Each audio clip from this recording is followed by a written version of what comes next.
ధనం ముఖ్యమా, భక్తి ముఖ్యమా? ఆత్మీయుడికి భక్తే ముఖ్యం అనుకుంటాడు, ధనం ముఖ్యం అనుకోడు. ఈరోజు ఆదివారం 1000 రూపాయలు కూలి వస్తుంది. శరీర సంబంధి అయితే 1000 రూపాయల వైపు చూసి వెళ్తాడు. ఆత్మ సంబంధి డోంట్ కేర్, తీసి పక్కన పెడే, నా దేవుడు ముఖ్యం అనుకుంటాడు. బిగ్గరగా స్తోత్రం చెప్పాలి. ఆ ఆపేక్ష నిన్ను ఖచ్చితంగా ఆపేక్ష విశ్వాసం నుంచి తొలగించి తమ్మును తామే పొడుచుకొని చచ్చిరని రాయబడి ఉంది. చాలా ప్రమాదకరమైనటువంటిది. మనం ధనం లేకుండా బ్రతకలేం. ధనం మనకు ఉండాలి, కానీ అది ఒక పనివాడుగా ఉండాలి, కానీ యజమానుడిగా ఉండకూడదు. మనం శాసిస్తే అది పని చేయాలి, అది శాసిస్తే మనం పని చేయకూడదు. ఎంతమందికి అర్థమవుతుంది? హల్లెలూయా. ధనం అనేటువంటిది మన బంధుత్వాన్ని కలపాలి, కానీ అదే ధనం మన బంధుత్వాన్ని విడతీసేదిగా ఉండకూడదు. నాశనకరమైంది అది.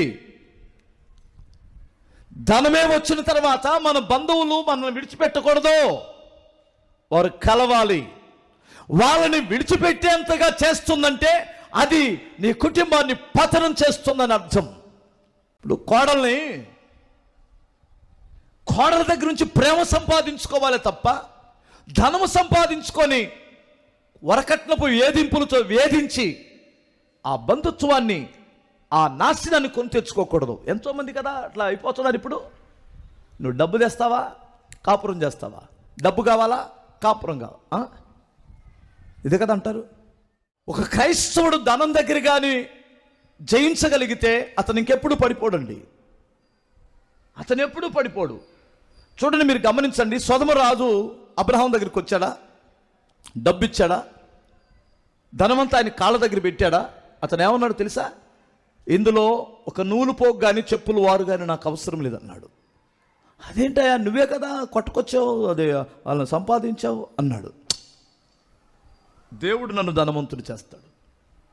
షాలేం రాజు ఎదురొచ్చాడు, మెల్కిషెదెకు. ఆ రాజు ఎదురొస్తే ఈయన ఆస్తిలో 10వ భాగం తీసుకుని ఆయనకు 10వ భాగం ఇస్తున్నాడు. ఏంటండి మనసు నాకు అర్థం కాలేదు. ఎవడన్నా బోధించాడా? అంటే ఒక ధనం మీద తనకు జయం ఉన్నప్పుడు ఆపేక్షను నువ్వు జయించగలిగితే సాతానుడు నిన్ను ఎప్పుడూ పడేయలేడు. వాడు నీకు వెరవేసేది ఏమిటంటే ధనం.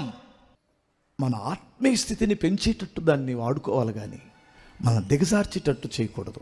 అదే డబ్బు నిన్ను గర్విష్ఠుని చేయకూడదు. ఆ డబ్బు నీ బంధుత్వాన్ని తెంచివేయకూడదు. ఆ బంధుత్వాన్ని, నీ బుద్ధిని బయటపెట్టి నువ్వు క్రూరుడు అని, ధనాపేక్ష కలిగినటువంటి వాడు డబ్బు కోసమే బ్రతుకుతున్నావని అందరూ నీకు దూరం అవ్వకూడదు.